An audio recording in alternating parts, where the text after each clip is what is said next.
Alright guys, another long night of tuning. This is a M8 107.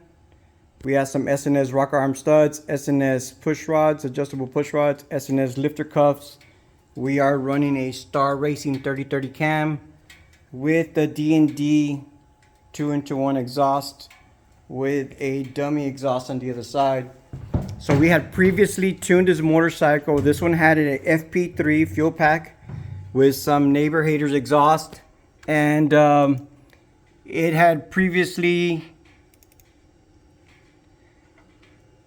done 111 torque, about 100 horses. We were pretty good. It was a really good tune. So now we're tuning with a Power Vision. We ended up with 109 horses, 114 torque. Did pretty well. Small little dip right there. Small dip on our air fuel ratios. Air fuel ratios are really good, real nice and straight all the way across. So we're pretty happy the way this thing came out. We're gonna go ahead and get it down, go ride it around in the street tomorrow morning.